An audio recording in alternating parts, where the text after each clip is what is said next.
तो इस वीडियो में आपको बताऊंगा जो बेसिक ऑपरेशंस होते हैं मैटलैब में वो आप कैसे यूज़ कर सकते हैं। जैसे कि इन्वर्स हुआ, डिटर्मिनेंट कैसे निकालते हैं मैट्रिक्स का, किसी भी मैट्रिक्स में सिर्फ यूनिक वैल्यूज़ कैसे निकाल सकते हैं, और या कोई वैल्यू होगी कि वो वैल्यू इस मैट्रिक्स में है कि नहीं। तो ये सब इस वीडियो में सीखेंगे। अगर ये वीडियो लंबी हुई तो मैं इसके 2 पार्ट भी कर सकता हूँ, तो हो सकता है 2 पार्ट में मैं वीडियो डाल दूँ। तो चलिए मैं शुरू करता हूँ। पहले तो मैं ये हटा देता हूँ, ये कॉपीराइट वगैरह वगैरह CLC कमांड से मैंने हटा दिया। तो नाउ मैं एक मैट्रिक्स डिफाइन करता हूँ, A इक्वल्स टू, मैं अब यार पूरा टाइप तो नहीं करूँगा, तो मैं राउंड कर देता हूँ। राउंड फंक्शन क्या करता है यार, सिंपली बस इंटीजर में कर देता है, फ्लोट को कन्वर्ट। तो राउंड 10 इंटू रैंडम 3x3 का मैट्रिक्स बना देता हूँ। तो ये क्या करेगा, एक रैंडम मैट्रिक्स बनाएगा पहले 3x3 का, जिसमें वैल्यूज़ पॉइंट में होंगी, फिर वो 10 से मल्टीप्लाई हो जाएंगी, 10 पॉइंट कुछ हो जाएंगी, फिर वो 0 से 10 तक कुछ हो जाएंगी, और उसको राउंड कर देगा। सिंपली देखिए आंसर आ जाएगा। तो मैंने एक मैट्रिक्स बना लिया है। सो अब मुझे इसमें से सिर्फ यूनिक वैल्यूज़ निकालने के लिए सिंपली यूनिक फंक्शन को यूज़ करना पड़ेगा, यूनिक टाइप करके, और उसके अंदर मैट्रिक्स पास करना है। तो ए मैंने पास कर दिया, यूनिक वैल्यूज़ आ जाएंगी, सॉर्टेड ऑर्डर में आएंगी, असेंडिंग ऑर्डर में 0 1 3 5 7 9। तो ऐसे हम यूनिक वैल्यूज़ निकाल सकते हैं। अगर हमें सिर्फ यूनिक रोज़ निकालनी है तो वो भी हम निकाल सकते हैं यूनिक। इसमें तो खैर सारी रोज़ यूनिक हैं, तो इसमें तो आएंगी वही सारी रोज़ ही आ जाएंगी। और तो यूनिक के अंदर कॉमा के बाद सिंगल कोट में रोज़ टाइप कर देना, तो आप यूनिक रोज़ निकाल सकते हो। लेकिन इसमें तो सारी यूनिक है तो इसलिए आई है। अगर इसमें कोई रो सेम होती तो वो एक एलिमिनेट हो जाती और सिर्फ यूनिक आती। तो ठीक है, ये यूनिक रोज़ था। और इसके बाद जो नेक्स्ट है, अगर हमें पता करना है कि कोई एक वैल्यू मैट्रिक्स में है या नहीं, तो हम कैसे कर सकते हैं। सपोज़ जैसे इस मैट्रिक्स में 9 वैल्यू है, तो अगर मुझे पता करना है इसमें वैल्यू 9 है या नहीं, तो मैं कैसे कर सकता हूँ वो मैं।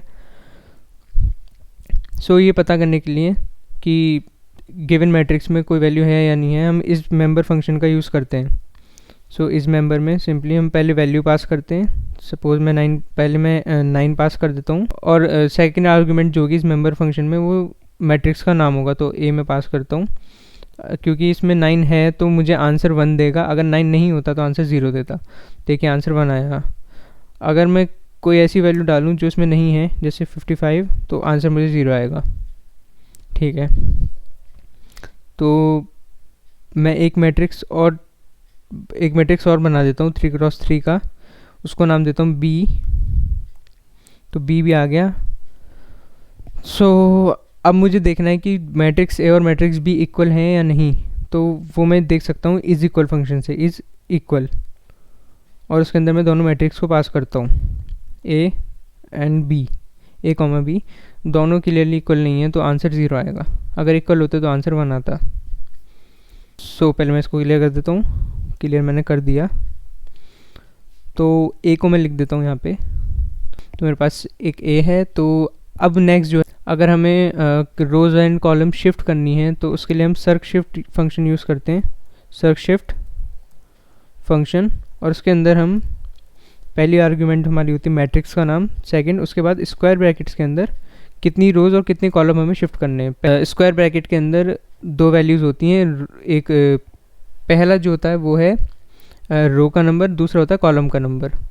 तो 1,0 अगर मैं करता हूँ तो सिर्फ एक रो शिफ्ट होगी, और अगर मैं 0,1 करता हूँ तो सिर्फ एक कॉलम शिफ्ट होगा। तो करके देख लेते हैं, पहले कॉलम शिफ्ट करके देखते हैं।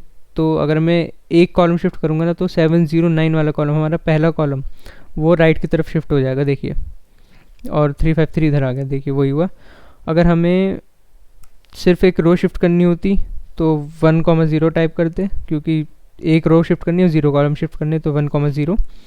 देखिए एक रो शिफ्ट हो गया। अगर हम दोनों करने हैं, जितने भी करने हैं, तो उसमें वैल्यू डाल सकते हैं 1,1। एक रो और एक कॉलम दोनों शिफ्ट करते हैं एक साथ, तो देखिए एक दोनों शिफ्ट हो गए। तो इसके बाद डिटर्मिनेंट एंड इन्वर्स कैसे निकाल सकते हैं आप मैट्रिक्स का, वो देखते हैं। पहले से मैं क्लियर कर देता हूँ। इन्वर्स तो आप किसी भी मैट्रिक्स का निकाल सकते हैं, वो किसी भी डायमेंशन को, लेकिन डिटर्मिनेंट निकालने के लिए आपको सिर्फ एक स्क्वायर मैट्रिक्स ही चाहिए। तो मेरे पास एक ए था, तो मैं इसका इन्वर्स निकालना है, तो मैं सिंपली यूज़ करूँगा INV और उसके अंदर ए पास कर दूंगा, इसका इन्वर्स आ जाएगा। देखिए इन्वर्स आ चुका है। नेक्स्ट अगर मुझे इसका डिटर्मिनेंट निकालना है तो मैं DET यूज़ करूँगा, DET फंक्शन, और उसके अंदर ए पास कर दूंगा, उसका डिटर्मिनेंट भी आ जाएगा। तो ये थे इन्वर्स। अगर मुझे इस ए मैट्रिक्स के डायगोनल एलिमेंट्स चाहिए तो वो निकालने के लिए सिर्फ मैं डायग फंक्शन का यूज़ करूँगा और उसके अंदर ए पास कर दूंगा, तो सिर्फ डायगोनल एलिमेंट्स आ जाएंगे, जैसे कि 7 1 3 है। तो आंसर देखिए 7 1 3 आ गया। तो इस वीडियो में इतना ही, क्योंकि वीडियो फिर ज़्यादा लंबी हो जाएगी। अगली वीडियो में मैं आपको बाकी के बचे हुए सारे ऑपरेशंस बता दूंगा मैट्रिक्स में हम जो जो यूज़ कर सकते हैं। तो तब तक के लिए thank you so much and bye bye. अगर वीडियो अच्छी लगी हो तो लाइक कर देना और सब्सक्राइब भी कर देना। Thank you so much.